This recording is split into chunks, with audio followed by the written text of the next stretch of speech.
Hello students. Bharat में राज्य राजनीति के अध्ययन के क्रम में आज हमारी चर्चा का विषय है राज्यों में दलीय व्यवस्था। दल व्यवस्था या राजनीतिक दल किसी भी लोकतांत्रिक देश के लिए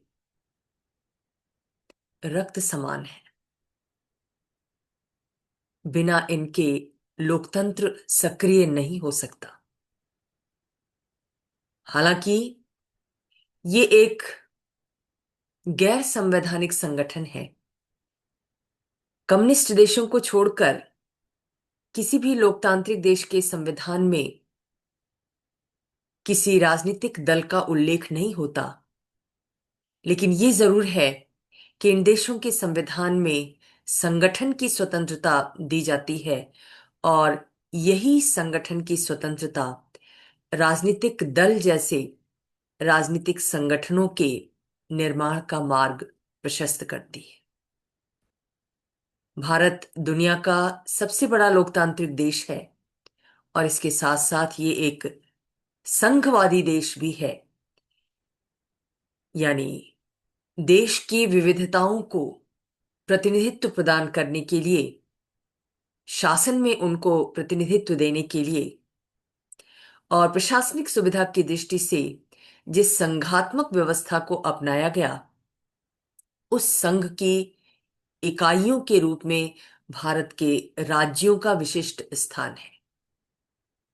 एक समय था जब केवल अध्येताओं का ध्यान राष्ट्रीय राजनीति पर ही केंद्रित हुआ करता था।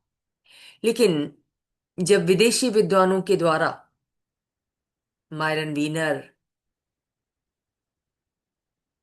ब्रॉस, इनके द्वारा ध्यान आकर्षित किया गया कि भारत में राज्यों की राजनीति का अध्ययन बड़ा दिलचस्प हो सकता है और उसमें कुछ जो विशेषताएं हैं वो सम्मुख आनी चाहिए। उसके बाद भारतीय विद्वानों का रुझान हुआ इधर और नाना दृष्टिकोणों के तहत उन्होंने राज्यों की राजनीति का अध्ययन प्रारंभ किया। जब दल व्यवस्था का अध्ययन करने की बात उन्होंने सोची और अध्ययन किया, उस सोच के आधार पर तो कुछ खास प्रवृत्तियां दिखाई दी राज्यों की दल व्यवस्था के अंतर्गत। पहली बात तो आपको ये जान लेना चाहिए कि दल व्यवस्था का मतलब है राजनीतिक दलों की संख्या, राजनीतिक व्यवस्था में दलों का वर्चस्व या भूमिका, दलों की संरचना और समय समय पर होने वाला दल व्यवस्था में परिवर्तन। तो जब हम राज्यों की दल व्यवस्था का अध्ययन करते हैं तो हम ये पाते हैं कि राजनीतिक जीवन के अन्य पक्षों के समान दल व्यवस्था के क्षेत्र में भी राज्यों की राजनीति बहुत हद तक केंद्रीय राजनीति का प्रतिबिंब है। जैसे राष्ट्रीय राजनीति में एकल वर्चस्व वाली बहुदलीय व्यवस्था शुरू में दिखाई दी, जिसमें कहने को तो बहुत सारे दल थे, दलों के गठन की स्वतंत्रता थी, लेकिन वास्तव में उनकी कोई प्रभुता नहीं थी, सत्ता तक वो नहीं पहुंच पाते थे और वर्चस्व कांग्रेस पार्टी का ही बना रहा 1960 के दशक तक। हालांकि राज्यों में हम देखते हैं कि कम्युनिस्ट पार्टी के रूप में केरल में या नागालैंड जैसे राज्य में नागा नेशनल संगठन के रूप में कुछ क्षेत्रीय दल थे, जम्मू कश्मीर में नेशनल कॉन्फ्रेंस, ये सब राजनीतिक दल क्षेत्रीय पार्टियों के रूप में थे। लेकिन फिर भी सत्ता तक इनकी पहुंच नहीं हो पाती थी, वर्चस्व कांग्रेस का ही बना रहता था। लेकिन ये वर्चस्व 60 के दशक तक ही रहा। राज्यों में खास तौर से जब 1967 में चौथा आम चुनाव हुआ तो स्थिति में बदलाव हुआ और बहुत से राज्यों में, जैसे उत्तर प्रदेश, हरियाणा, मध्य प्रदेश, बिहार, पश्चिम बंगाल, उड़ीसा, तमिलनाडु और केरल में गैर कांग्रेसी सरकारों का भी गठन हुआ। क्षेत्रीय दलों के रूप में SSP, PSP, CPI, Jana Sangh, RPI, इनका राजनीतिक दलों के रूप में, क्षेत्रीय दलों के रूप में उत्थान हुआ। तो प्रारंभिक दौर में राज्यों की राजनीति राष्ट्रीय राजनीति के इर्द गिर्द घूम रही थी, लिहाजा कांग्रेस की ही सरकार राज्यों में भी थी, कांग्रेस पार्टी की ही सरकार थी। लेकिन चौथे आम चुनाव के बाद उसमें बदलाव हम देखते हैं और कांग्रेस का वर्चस्व समाप्त होता दिखाई देता है। हालांकि इस काल में भी कांग्रेस के साथ दूसरे क्षेत्रीय दलों का उदय हुआ और यहां हम देखते हैं कि एकल वर्चस्व से द्विदल व्यवस्था की तरफ भारत के राज्य बढ़ते हैं। क्षेत्रीय दलों का जो उदय हुआ राज्यों में, वो क्षेत्रीय नेताओं द्वारा गठित किए गए वो दल, और ये क्षेत्रीय आकांक्षाओं का प्रतिनिधित्व करते थे। जैसा आप जानते हैं कि भारत बहुत सारी विविधताओं को समेटे हुए है और हर विविधता चाहती है शासन में प्रतिनिधित्व। जब कभी भी पहचान का संकट उपस्थित होता है या आर्थिक विकास का मुद्दा सामने आता है, तो लोगों की आकांक्षाएं मांगों के रूप में परिणत होती हैं और उन्हीं मांगों को आगे बढ़ाने का काम इन क्षेत्रीय दलों के द्वारा किया गया। जैसे उदाहरण के तौर पर आप देख सकते हैं कि उत्तर प्रदेश में चौधरी चरण सिंह के नेतृत्व में 69 में भारतीय क्रांति दल की स्थापना हुई, जो किसानों के हितों को आगे बढ़ा रहा था। और इस पार्टी में नेतृत्व उस कृषक वर्ग का था जो संभ्रांत था, जिसने भूमि सुधारों का लाभ उठाया था और हरित क्रांति के परिणाम स्वरूप उसकी स्थिति बहुत अच्छी हो गई थी।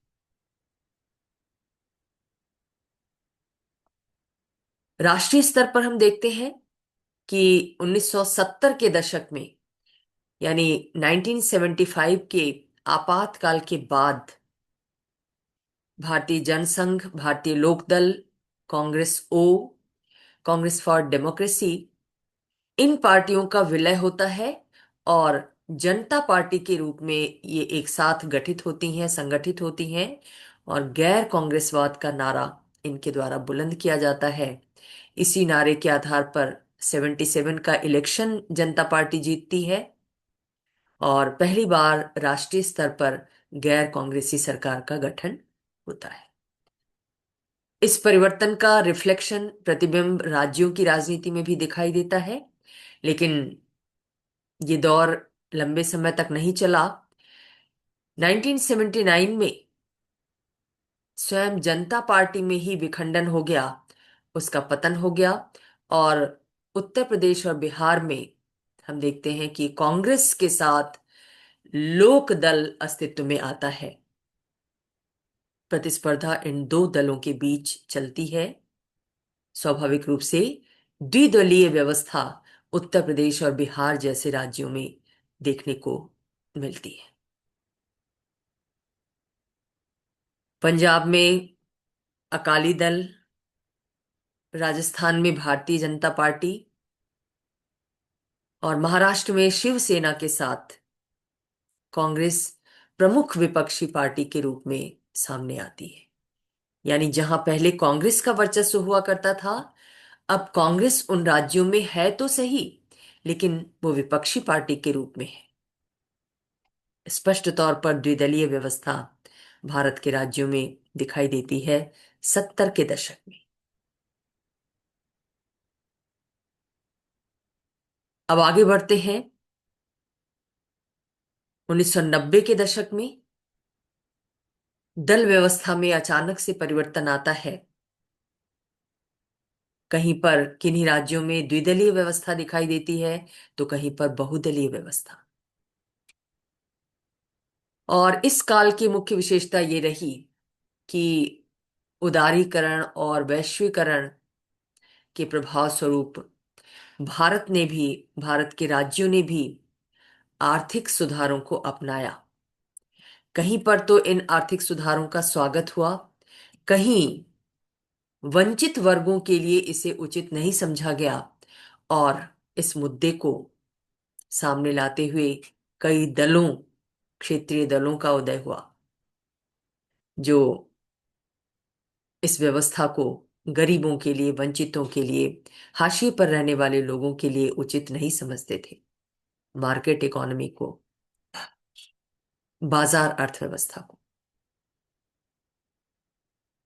इस काल में बहुदलीय व्यवस्था के उदय का कारण ये भी रहा कि नए नए सामाजिक परिवर्तन हुए, राष्ट्रीय स्तर पर भी और राज्यों के स्तर पर भी, और लिहाजा नए नए सामाजिक समूहों का भी उदय दिखाई देता है। दूसरी तरफ पहले से जो राजनीतिक दल थे, खासतौर से जो बड़े बड़े राजनीतिक दल थे, राष्ट्रीय दल थे, उनमें भी गुटबाजी दिखाई देती है। और कहीं ना कहीं जो महत्वाकांक्षी नेता थे, उनको ये लगता है कि दल में उनके लिए अवसरों की कमी है, और वो वहां से हटकर फिर नए क्षेत्रीय दल के रूप में स्वयं को गठित करते हैं, उसका नेतृत्व संभालते हैं। इसी प्रक्रिया में उत्तर प्रदेश जैसे राज्य में बहुजन समाजवादी पार्टी का उदय होता है, जो अल्पसंख्यकों, बहुजन समाज के लोगों, महिलाओं, दलितों, पिछड़े वर्ग के लोगों की हिमायती के रूप में अपने आप को पेश करती है, और लगातार कई बार इलेक्शन जीतती है, सरकार बनाती है। दूसरी तरफ लोकदल, जनता दल टूटकर लोकदल और समाजवादी पार्टी के रूप में सामने आता है। अपना दल जैसे जाति आधारित दलों का उदय होता है सोनेलाल पटेल के नेतृत्व में। तो हम ये देखते हैं कि उत्तर प्रदेश, बिहार और तमिलनाडु जैसे राज्यों में तो बहुदलीय व्यवस्था हमें दिखाई दे रही है 1990 के दशक के बाद। बिहार में भी हम देखते हैं RJD, JDU, BJP, Congress, Hindustan Awam Morcha, राष्ट्रीय लोक समता पार्टी, इन बहुतेरी राजनीतिक पार्टियों का अस्तित्व दिखाई देता है। और ये सभी राष्ट्रीय राजनीति में भी आने की कोशिश करते हैं, वहां भी सरकार के साथ सौदेबाजी में संलग्न होते हैं, सरकार में हिस्सा प्राप्त करते हैं, मंत्री पद प्राप्त करते हैं। तमिलनाडु जैसे दक्षिण भारतीय राज्य में हम देखते हैं कि DMK, AIADMK, Tamil Manila Congress, CPI, CPM, Congress और बीजेपी, इन सारे दलों का अस्तित्व है। यानी यहां भी बहुदलीय व्यवस्था काम कर रही है। और इनमें से डीएमके, एआईडीएमके, ये ऐसे दल हैं जो द्रविड़ परंपरा को आगे बढ़ाने की कोशिश करते हैं, यानी आत्मसम्मान के मुद्दे को लेकर आगे बढ़ते हैं, तमिल भाषा के प्रश्न को लेकर आगे बढ़ते हैं। राजस्थान और पंजाब ऐसे राज्य रहे हैं जहां पर लंबे समय तक द्विदलीय व्यवस्था रही है, दो दलों के बीच टक्कर रही है।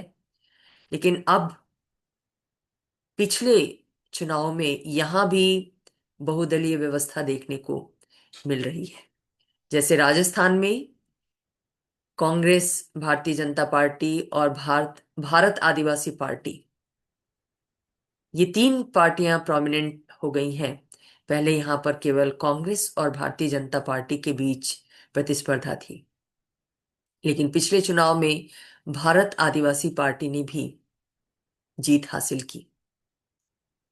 पंजाब में हम देखते हैं कि आम आदमी पार्टी जिसने राष्ट्रीय पार्टी तक का दर्जा प्राप्त किया, भारतीय जनता पार्टी और अन्य अनेक दलों का, Bahujan Samajwadi party, CPI, CPIM, इन सब के अस्तित्व के साथ ये राज्य भी द्विदलीय व्यवस्था से बहुदलीय व्यवस्था की ओर आगे बढ़ रहा है। जब हम इन क्षेत्रीय दलों की बात करते हैं, राज्यों में जो बड़ी तेजी से उभरे हैं 80 और 90 के दशक के बाद, तो ये क्षेत्रीय दल कुछ खास किस्म के हैं। कुछ दल सांस्कृतिक पहचान पर आधारित हैं, जैसे Akali Dal, national conference, DMK. कुछ दल राष्ट्रीय दृष्टिकोण पर आधारित हैं, जैसे समाजवादी पार्टी, जो समाजवादी विचारधारा का प्रतिनिधित्व करती है, नेशनलिस्ट कांग्रेस पार्टी। हालांकि राष्ट्रीय विचारधारा पर अमल करने के बावजूद इनका जनाधार राष्ट्रीय नहीं हो सका। नेशनलिस्ट पार्टी कभी राष्ट्रीय दल हुआ करती थी, लेकिन आज की तिथि में वो एक क्षेत्रीय दल है, राज्य दल है। कुछ क्षेत्रीय दल ऐसे हैं जो राष्ट्रीय दलों से विखंडित होकर बने हैं, जैसे बीजू जनता दल और तृणमूल कांग्रेस। बीजू जनता दल से अलग होकर बना है, और तृणमूल कांग्रेस कांग्रेस से अलग होकर बनाई गई। तो कहीं ना कहीं बड़ी पार्टियों के जो छोटे स्तर के नेता हैं, उन्हें लगा कि उनके लिए पार्टी में स्थान नहीं है, या उनका राजनीतिक कैरियर वहां से नहीं चल सकता। लिहाजा उन दलों से अलग होकर इन्होंने अपने अलग अलग दल स्थापित कर लिए। कुछ क्षेत्रीय दल ऐसे हैं जो नेतृत्व के करिश्मा पर आधारित हैं, जैसे लोक जनशक्ति पार्टी, रामविलास पासवान के नेतृत्व में निर्मित की गई, और हिमाचल विकास कांग्रेस। इन दलों पर व्यक्तिगत करिश्मा ज्यादा है। ये नेता के व्यक्तित्व के करिश्मे से प्रभावित होकर चुनाव में भी वोट के लिए आगे बढ़ते हैं और अपने राजनीतिक एजेंडा को तय करते हैं। तो सब मिलाकर ये कहा जा सकता है कि भारत के राज्यों में जो दलीय व्यवस्था है, वो प्रारंभ में एकल वर्चस्व से विकसित होकर द्विदलीय व्यवस्था और फिर बहुदलीय व्यवस्था के रूप में डेवलप हुई है, विकसित हुई है। आगे भी ये विकास जारी रहेगा, क्योंकि राज्य राजनीति, दल व्यवस्था कोई स्थिर विषय नहीं है, निरंतर परिवर्तनशील विषय है। आशा है आपको ये विषय समझ में आया होगा। फिर भी यदि आपका कोई प्रश्न है, कोई क्वेरी है, तो आप पूछ सकते हैं चैट बॉक्स में प्रश्न रेज करके।